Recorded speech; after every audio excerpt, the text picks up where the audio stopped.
Gather the whole dealership and your families for Live Tonight with ASOTU. It's a Tonight Show for automotive, live on Wednesday, April 5th at 7:30 Eastern.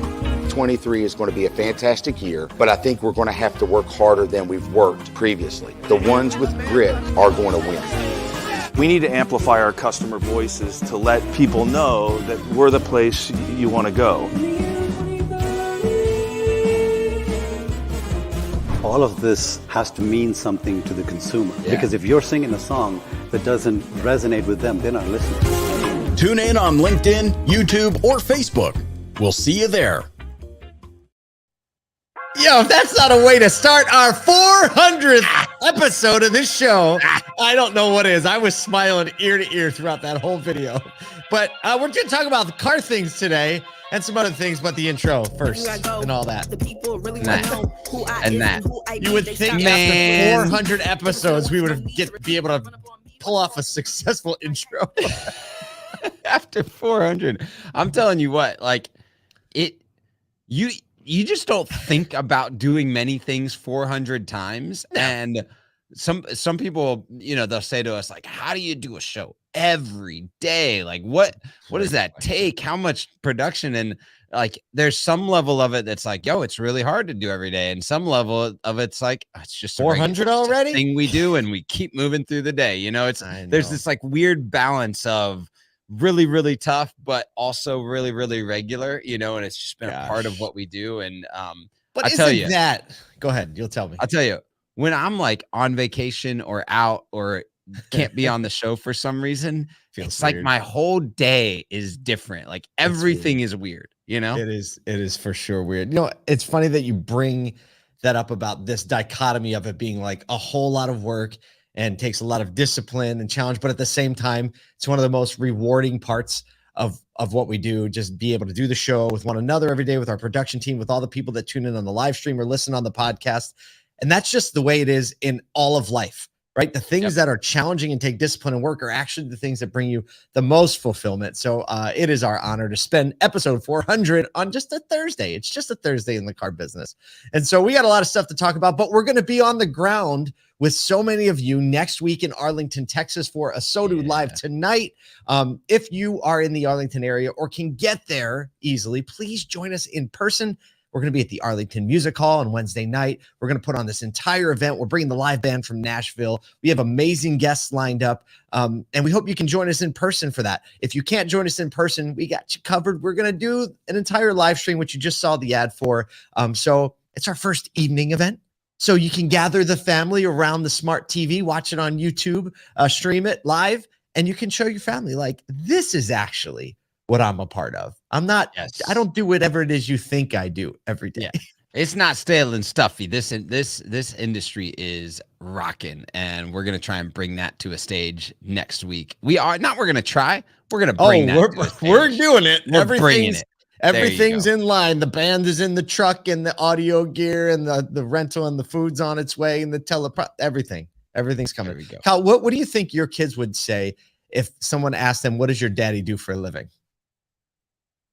Man, they're like, they would have a hard time saying, like, they'd be like, here's the 90 things, right? They've got a good, I mean, they love just everything that we get to put our heart and soul into. I'll tell you this, last night, we're going to leave a little bit more space for this one. Sorry for the stories this morning, but my son last night, my daughter goes, Daddy, what's an entrepreneur? And my son, without blinking, goes, me. And I was like, well, what do you mean by that? What do you mean by that, son? And he goes, well, I'm a part of the ASOTU crew. Like, I'm going to help out at the conference and like we ship stuff. And he's like, I'm an entrepreneur. Here we go. He is. That's the energy around it. Goodness. Yeah. Oh my goodness. I love that story. Speaking of energy. So good. Here we go. Segue. Time. All right, we have 3 awesome stories today. So it looks like Senator Joe Manchin, you know who he is. He's ready for a showdown as dealers and auto consumers are also in the mix of the showdown. So he has threatened to take legal action over how the U.S. Treasury Department is interpreting the rules around EV battery sourcing in the Inflation Reduction Act's consumer tax credit. So basically, he thinks the Treasury is going to interpret the manufacturing requirements very liberally and let things be manufactured and battery components and raw materials be mined overseas and then just assembled in US. But I don't know if you've noticed, but it's pretty hard to get something by Joe Manchin these days. Way hard. That guy is reading every line of every document, just checking on things because he wants to bring manufacturing right on home soil for sure. Pretty wild. This is my favorite part of this whole story. It's the quote from Joe Manchin in his words. I think they're going to try to screw me on this. I'm willing to go to court. I'm willing to stop it all. Right? He's just like, manufacturing is meant to bring manufacturing back to the United States. It's not basically allowing everyone to put all the parts and build everything you can for the battery somewhere else and then sending it here for assembly. I like how he takes it so personally. He does take it personally. Yeah, they're trying to screw me, not the corporations, not the taxpayers, none of that. Me. There's something about that doesn't. I love the fight in that, but the other part is like, maybe this is a little too much about you at this point. Right. But exactly. Here's what's interesting to me, and I get it. Like, I think that moving some of this manufacturing here is important. There's worry about cost, but what's interesting to me is that we've already seen multiple manufacturers start to point and create factories and create points for manufacturing here. So I think that the spirit of it at the manufacturer level, maybe not the Treasury level, is being understood and ingested, and then the output of that is very, very apparent. So I feel like the spirit of this thing that's coming around is going to be, impacted there. I understand his worry about, the Treasury and the legality and the tax credits and all that. But I think the OEMs are taking the spirit of this law and going, yep, we are going to bring some level of manufacturing back here. Agreed. And obviously all the confusion it could possibly create about tax credits. So the Treasury is expected to release the guidelines on the critical mineral and battery component requirements, which is the most complicated part of like, is this vehicle, does it qualify for the tax credit or doesn't? But the Treasury has already missed the statutory year-end deadline, which was in December of 2022, and they didn't realize it's about to be April. So I don't know if the word statutory actually means anything. Yeah, who knows? Man. Well, I'm trying to think of a segue because this next story is just so freaking awesome. Speaking of things that are freaking awesome. Stop. Segue. Time. All right. We all know dealers will find a way to make it work, right? That's something we know. Well, John Iacono and his partners at Bram Auto Group have just raised the bar as they've opened a joint Lexus Toyota store. Yes, this is a Lexus Toyota joint store in one of the most expensive and complicated places to put a dealership. It's got a view of the Hudson River. That'll give you a little hint. And it's in Hell's Kitchen in New York City. So basically, the used cars are on the roof. The new cars are in New Jersey, and more than 200 vehicles are in line for service on any given day, are stacked 3 high in lifts like Matchbox cars. Like a little bit of that language came from the Automotive News article. Can you imagine there's like 800 porters actually in there? They're like, they said, just like a machine, I'm sure, on a busy day. The Auto News article is really well written, and it's a lot of fun to read. It talks really about it calls it a dance. Right. When you drive in, you go up like this helix ramp into the service area where a porter parks your car on a lift. You get shuttled to this and that. So look, here's the thing. Whoever wrote this, I got to give kudos to the Auto News writer. To read. Because when you drop in a Bolshoi ballet reference, when he dropped that in, I was like, Kyle's going to know what that is because his wife is a professional ballerina. Exactly. Like you drop that in, you are cultured, you know a thing or two, and not just that, but ballet in New York is a thing. Yeah, it just made a whole lot of sense. But they're doing a lot of things that we've been talking a lot about, putting a customer cafe in, FedEx staging facility, multi-use space, 35 floors of luxury apartments, meaning they are syncing their retail environment with the cultural environment. So they're doing a lot of the things that are like drawing people together for more reasons than just buying or servicing cars. Exactly. So the 35 floors of apartment space don't exist yet. Actually, they built 5 floors, and you can see it's like kind of a largely glass building. Their service bays are actually natural light. What the heck is that all about? Can you imagine have floor to ceiling windows in your service bay and all that natural light coming in? Like we are, just so you know, we are going to visit you. If you're listening, absolutely you're watching. We're coming to New York. It's gotta over. go meet the family. The picture in the article is great. You just see the family, all these smiling faces. So the new vehicles, some logistic for all you logistics nerds, because I know you care. New vehicles are stored 6 miles away, and drivers are paid a $42 flat fee to get them into the city. That could take as little as 15 minutes, or who knows? Who knows? I mean, they all come through the Lincoln Tunnel, yeah, which is pretty much right there. It's right by Hudson Yards, where VaynerMedia offices are. You come right in the Lincoln Tunnel. It's not too far from that. Now, the only way Toyota would agree to the joint venture is if the Lexus standard was upheld. So they basically said the whole store has to, which you're like, well, how does anybody lose in that? A quote from the owner says it's expected, that kind of service is expected in the premium brands. It's not expected in the mass market. And when mass market customer gets treated in a way they didn't expect, the impact is just immense. Write that down, because write it down.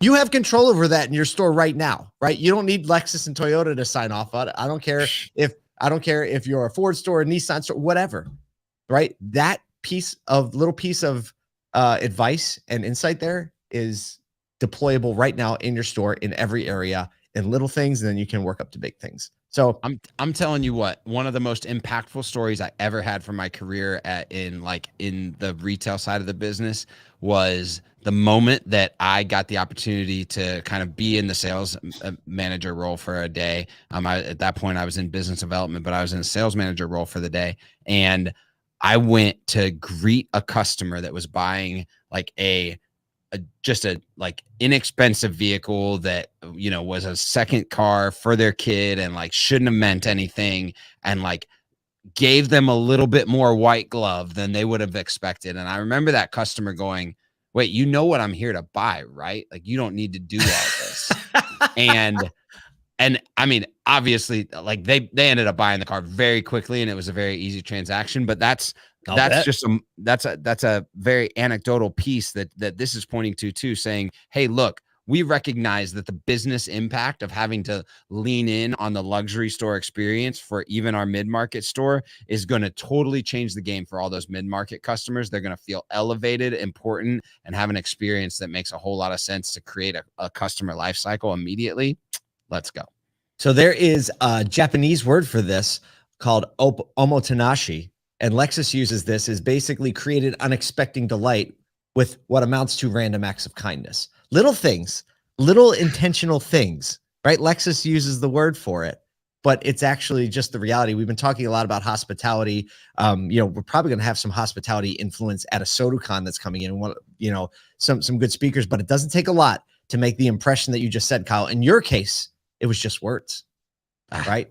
It was just words. You didn't go over the gift or gift card or anything. You just treated them the way they want to be. Funny thing about that. So we're definitely coming to visit that Toyota Lexus store. It'll be a great trip. Visit the store, get something to eat, visit our friends at Vayner. It'll be a whole thing.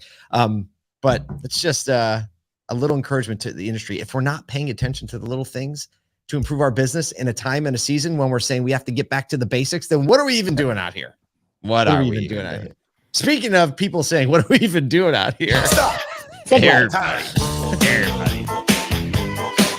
Yeah, soon-to-be college grads are facing a much tougher job market than they were at the beginning of the year, as many of the companies that were in bidding wars for them in September have since laid off thousands, including companies like Amazon, Wayfair, Meta, McKinsey, a couple that you might have heard of that were on hiring sprees over the last couple of years as big tech was growing. And people that were graduating college were getting job offers left and right. There were bidding wars for some of these people because there was a limited pool of applicants, but the tides have turned. So there's rejection letters happening.